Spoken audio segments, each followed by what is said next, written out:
हिंदी साहित्यिक कहानियों के चैनल में आपका स्वागत है। आज सुनिए हिंदी लेखिका डॉक्टर किसलय पंचोली जी की लिखी हुई कहानी तुम देख रही हो ना। तो शुरू करें कहानी। तुम देख रही हो ना। मैं आटा गूंद रहा था कि तभी घंटी बजी। आप इस गलतफहमी का शिकार ना होवें कि शायद कहानी का प्रारंभिक वाक्य मैं आटा गूंद रही थी होगा। प्रिंटिंग मिस्टेक से राह छप गया है। हाँ, तो मैं आटा गूंद रहा था। मैं यानी रिटायर्ड एसपी रूरल केसी उपाध्याय। कैलाश चंद उपाध्याय कहने से जैसे दास्ता टपकती है, केसी से अफसरी। क्या करूं, पुरानी आदत है। जब से सरकारी नौकरी में आया अफसरों ने मुझे केसी पुकारा। मुझे लगता था इन्हीं इनिशियल्स में वजन है, फूंक मारो तो उड़ जाए, ऐसा नाम है कैलाश चंद। हाँ, तो मैं आटा गूंद रहा था और घंटी बजी। क्रें क्रें क्रें बजाने के ढंग से मैं समझ गया ये लता होगी, मेरी मंझली बेटी। इसी कॉलोनी में रहती है, पीछे 2 रो छोड़कर। उसने मेरे आटा सने हाथों को देखा, अपने लाए टिफ़िन को सेंटर टेबल पर रखा और गुस्साती हुई धप्प से सोफे में बैठ गई। क्या पापा, आपसे मैंने कहा था ना आज खाना मैं ला रही हूँ, फिर भी? मैंने कहा, बेटी कोई एक दिन की बात हो तो ठीक, रोज़ रोज़ तेरे घर से खाना आए अच्छा नहीं लगता। आप हमारे घर खाएं ये आपको गवारा नहीं, मैं यहाँ आकर बना दूँ इसमें भी आपकी हामी नहीं। खाना बनाने वाली बाई लगवाई तो उसे भी आपने हटा दिया। होटल या भोजनालय का खाना आपको जमता नहीं। मेरे यहाँ से टिफ़िन लाऊं ये भी मंजूर नहीं। बताइए फिर हम लोग क्या व्यवस्था करें जो आपको रास आए और मुझे संताप से बचाए। लाडली बेटी ने अपनी पीड़ा का तर्क चित्र खींच दिया। लता, इस बात का दुख क्यों पालती हो कि मुझे भोजन बनाना पड़ता है? बिलीव मी, मैं तो इस तरह रिटायर्ड लाइफ एंजॉय कर रहा हूँ। मैंने बात की दिशा मोड़ने की निरर्थक कोशिश की। नहीं, ये आपकी ओढ़ी हुई मजबूरी है, एंजॉयमेंट नहीं। मैं सब समझती हूँ, लता ने अनुभवी बुजुर्गाना अंदाज में कहा। मेरी दुखती रग वो पहचानती है, इसीलिए स्वयं भी दुखी होती रहती है। उसकी बिखरती भावनाओं को बटोरते हुए मैंने कहा, अच्छा अब तुम भोजन ले ही आई हो तो टिफ़िन फ्रिज में रख दो, शाम को माइक्रोवेव में गर्म करके खा लूँगा। कम से कम शाम को तुम तनाव मुक्त रहोगी। पापा आप भी बस, कह उसने अपना सिर मेरी छाती पर टिका लिया। वो मेरे हाथों की झुर्रियों पर धीरे धीरे उंगलियां फेर रही थी और मैं यादों का कफ गले में फंसता अटकता महसूस कर रहा था। उसके आंसू मेरी बूढ़ी चमड़ी की दरारों में फैल रहे थे और मैं पूरी ताकत से अपनी दोनों आंखें भींच आंसुओं को बहने से रोके हुए था। उसने रुमाल निकाल आंखें, नाक और फिर पूरा चेहरा पोंछा। गमगीन पर स्थिर निगाहों से मुझे देखा। चलती हूँ पापा, आप अपना ख्याल रखना। खासकर काम होने के बाद गैस की टंकी का नॉब नीचे से बंद जरूर कर देना। आपको गंध कम ही आती है, कहीं गैस लीक कर गई तो की कई तरंगें उसकी आंखों से बिखर रही थीं। हाँ, मैं याद से बंद कर दूंगा। तरंगों में से एफएम बैंड चुनकर मैंने अपना पापा भारती चला दिया। टोन में भरसक मिठास घोल दी, उसके सिर पर हाथ फेरा। बचपन में वो मेरी जिस खास मुस्कुराहट से रोते रोते खिलखिला पड़ती थी, मैंने चेहरे की बुढ़ाती मांसपेशियों के लिए तुरंत का नोट लगा वही आदेश निकाल दिया। बच्ची मान गई, युवती अनमना गई, पिता पराजित हुआ, अफसर जीत गया। ये रूटीन है, हफ्ते 2 हफ्ते में एक आध बार ऐसा हो ही जाता है। लता की कसमसाहट मूर्त हो उठती है। वो गलत नहीं है, संवेदनशील है, बहुत संवेदनशील। उसका कोई दोष नहीं। जिंदगी को अब तक जैसे और जितना उसने जिया है उसमें से किसी भी आम भारतीय लड़की का सोच व व्यवहार ऐसा ही होता जैसा लता का है। अकेले बूढ़े पिता को रोटी बनाते देखने का कोई चैनल उसके मन के टीवी पर आता ही नहीं। वो भी क्या करे। मुश्किल तो ये है कि वही सबसे करीब रहती है, घर के भी करीब और दिल के भी करीब। इसीलिए उसे सांत्वना देना कठिन होता है, स्वयं के बिखर जाने का खतरा बना रहता है। पर मैं भी गलत नहीं। आत्मसम्मान के साथ जिसने अफसरी की हो, घर और ऑफिस दोनों जगह जिसका डंका बजता रहा हो, ऐसे इंसान की शख्सियत में जिद तत्व की अधिकता अस्वाभाविक नहीं। और फिर एक सौगंध से उपजी जिद, जैसे मेरी ज़िंदगी की पटरी बन गई है, इस पर केसी की गाड़ी सरक रही है, जब तक सरकना है ऐसे ही सरकेगी। बेटी को नीचे छोड़कर यूं सोचते सोचते मैं पुनः फ्लैट में आया। रमा मेरी स्वर्गीय पत्नी की फोटो पर उदास दृष्टि डाली। किचन में गया। आटा अच्छे से नरम पड़ चुका था। किचन और डाइनिंग स्पेस के बीच की सर्विंग विंडो पर रखा ट्रांजिस्टर मैंने ऑन किया और लोइयाँ बनाने लगा। रमा के गुजर जाने के बाद ही मैंने खाना बनाना सीखा है। धुन में आदमी का व्यक्तित्व बदल देने की ताकत होती है। पकी उम्र में पलती धुन और सघन होती है। ये मैंने 60-65 वर्ष का हो जाने के बाद जाना। जैसे जैसे चकले पर रोटी बढ़ती, तवे पर सिकती, गैस की नीली फ्लेम पर फूलती, वैसे वैसे स्मृतियों की चिटें उस पर लगती जाती। कुछ बादामी, कुछ भूरी, कुछ गहरी भूरी, कुछ काली, कुछ धुआं करती गहरी काली चिटें। मैं चिमटे से रोटी पकड़ता, रोटी पंक्चर हो जाती। टीस की भाप निकल पड़ती, भाप जो आग से ज़्यादा पीड़ादायक होती है। आग जलाकर राख कर देती है, पर भाप से जाती है। दिल की कोशा कोशा तड़पती है, छिटकने लगती है, भपन को महसूसती है, भीतर तक, केंद्रक तक। समझाने वाले सलाहकार तंतु विखंडित होना चाहते हैं। तब मेरा पीएससी में चयन हुआ ही था। शादी 2 साल पहले हो चुकी थी। रमा को मैंने गांव में ही छोड़ रखा था। उस जमाने में ब्याह कर पत्नी को तुरंत अपने साथ शहर ले जाना धृष्टता समझी जाती थी। आज भी स्मृति में अक्षुण बसा है रमा का वो बिंब। घर की नई नवेली तरुणी बहू रमा, गोबर लिपे कुछ ऊंचे से चौके पर मिट्टी का चूल्हा, जलती लकड़ियाँ, तपता काला लाल उदायला, नाक तक लंबा घूंघट, रोटी बेलते हाथों में खनकती चूड़ियाँ, धधकता चूल्हा, दहकता सौंदर्य। पिताजी कहते, रोटियां उतरना शुरू हो गई हैं, चलो गरम गरम खा लो। आसन बिछ जाते, लोटा गिलास रखा जाते, थालियां परोस दी जाती।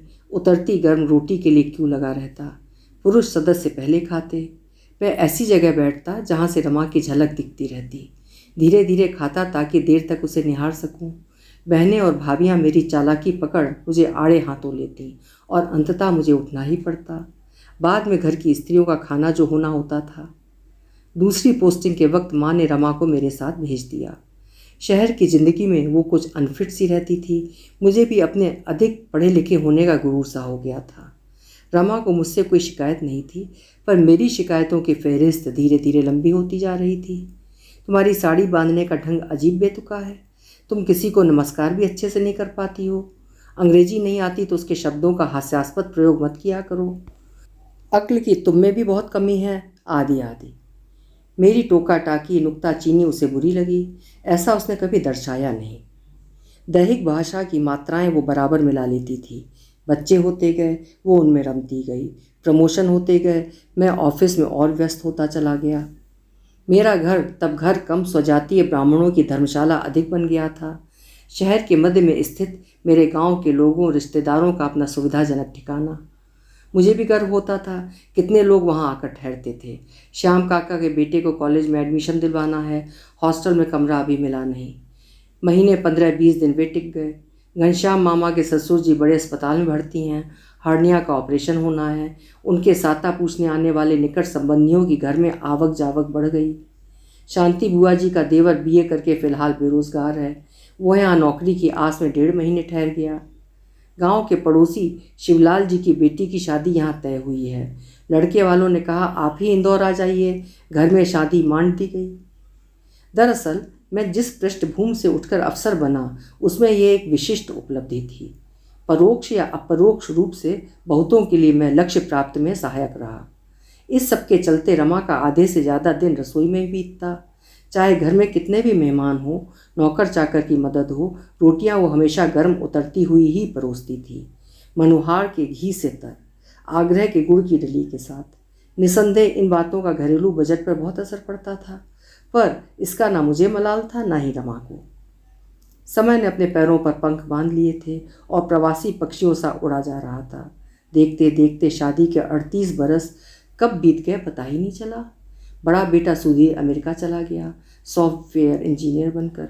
बेटियों कृष्णा, लता और गीता की शादियां हो गईं, वे अपने अपने घर गईं। छोटा बेटा रमेश MBA करके मल्टीनेशनल कंपनी में मैनेजर हो गया। बहू अपेक्षा भी एक जानी मानी फर्म में पब्लिक रिलेशन ऑफिसर बन गई। रमेश की शादी के तुरंत बाद ही मेरा रिटायरमेंट हुआ और हम सरकारी बंगला छोड़कर इस 3 बेडरूम वाले फ्लैट में आ गए। घर के कुछ अलिखित नियम इतने लंबे चौड़े थे कि फ्लैट के दरवाजों ने उन्हें घुसने से मना कर दिया। कुछ जिन्हें हम अपने साथ चिपका कर घुसा लाए। वे बहू अपेक्षा की कसौटी पर खरे नहीं उतरे। जहाँ रमा ने कभी एक सुई भी अपने आप नहीं खरीदी थी पिछले 40 वर्षों में, वहाँ अपेक्षा ने 4 महीनों में फ्लैट का कायाकल्प अपने अनुसार करने की ठानी। माँ जी देखिए, मैं इम्पोर्टेड कैसेरोल सेट लाई हूँ। इनमें खाना 3 से 4 घंटे तक अच्छा खासा गर्म रहता है। अब आप ये गर्म रोटी उतारने का चक्कर मत रखिए। बहू, जब तक मेरे हाथ पांव चल रहे हैं तब तक ये डिब्बा बंद रोटी ना तो मैं किसी को खिलाऊंगी, ना ही किसी को खिलाने दूंगी। रमा ने पहली बार किसी को सीधे सीधे नकारा था। नए घर में कौन सा सामान कहाँ रखना ठीक होगा, इस बात पर कई बार मैं और बहू 2 पार्टी बन जाते। मेरे और उसके अहम टकरा जाते। नए ज़माने की बहू ने टकराव से बचने का रास्ता खुद ही ढूंढ लिया। कंपनी के फ्लैट में दोनों शिफ्ट हो गए। कृष्णा और गीता की उदास चिट्ठियाँ आईं। सुधीर ने अमेरिका से फ़ोन पर कहा, it's okay papa, let them enjoy their life on their own way. Lata को बहुत बुरा लगा। अपेक्षा भाभी ने अच्छा नहीं किया। माँ जिंदगी भर किचन में खटती रही, अब आराम के दिन आए तो भैया भाभी अलग हो गए। टूटा अलगा तो मैं भी था अंदर से, पर बेटी को समझाइश देता रहा। आजकल 99% घरों में यही हो रहा है लता। लोग न्यूक्लियर फैमिली में रहना पसंद करते हैं। अभी तो हम दोनों स्वस्थ हैं, रहेंगे मज़े से। सचमुच घर में सिर्फ हम दोनों के रह जाने के बाद रमा मुझे जैसे नई सी लगने लगी। 55 की उम्र में भी अटूट नियम कायदों से घर संभालती परिपक्व स्त्री। दरअसल घर के काम होते कितने सारे हैं, इसका एहसास ही मुझे अब जागा था। पहले कोई मुझसे पूछता था, आपकी वाइफ क्या करती हैं? मैं कहता था, कुछ नहीं, हाउस वाइफ हैं। कुछ नहीं कहकर मैं रमा के साथ कितना अन्याय, कितना अंडर एस्टिमेशन कर जाता था। उसे कितना कमतर आंकता था। मैं सोचता रहता किसी दिन रमा से अपने पूर्ववर्ती व्यवहार के लिए माफ़ी मांगूंगा। उसने मेरी कितनी झिड़कियाँ खाई हैं, ढेर अवहेलना सही है, कैसी कैसी तुनक मिजाजियाँ झेली हैं, पर बदले में दिया कितना अपनत्व, बहुत ज़्यादा ध्यान, पूरा सम्मान। आज बच्चे जो कुछ बन पाए हैं सब रमा की तपस्या का ही फल है। घड़ी ने 12 के घंटे बजाए तब मैंने जाना कि लता कब से चली गई है। मैंने खाना खा लिया है और 1 घंटे से अकेला बैठा वर्षों को कह रहा हूँ। मुझे इतना ज़्यादा नहीं सोचना चाहिए, मैंने अपने आप से कहा। रमा अब इस दुनिया में नहीं है, मुझे उसके बगैर जीना सीखना होगा। ये सोच मैं अपने कुछ इष्ट मित्रों से फ़ोन पर बातें करने लगा। नगर सुधार के कुछ प्रोजेक्ट्स पर चर्चा करने लगा। रमा के गुजर जाने के 2 साल बाद आज घर फिर लोगों से भर गया है। गांव से श्याम काका और ताऊ जी आए हैं। तीनों लड़कियां, रमेश और अपेक्षा सभी हैं। तीसरी पीढ़ी उधम मचाने में मशगूल है। ताऊ जी ने बात निकाली, हाँ तो कैलाश, लाड़ी को इस साल श्राद्ध में लेना है। भोजन में खीर पूड़ी के साथ और क्या रखें? कितनी गोरनियाँ जमाई जाएं?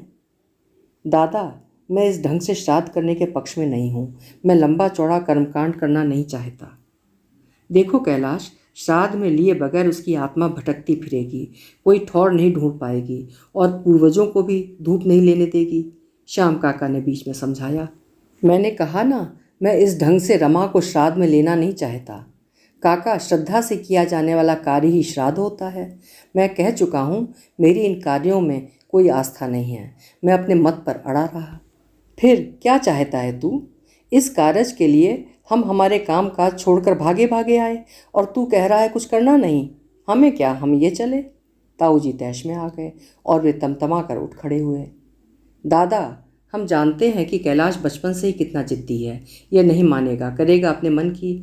अपन वहाँ गांव में ही लाड़ी की तिथि देखकर श्राद्ध में ले लेंगे। श्याम काका ने बचाव की गली ढूंढ ली। आज फिर मैं आटा गूंद रहा हूँ। मैंने सब्जियाँ, दाल, चावल बना लिए हैं। बर्तन वाली बाई की बच्चियों को भोजन पर बुलाया है।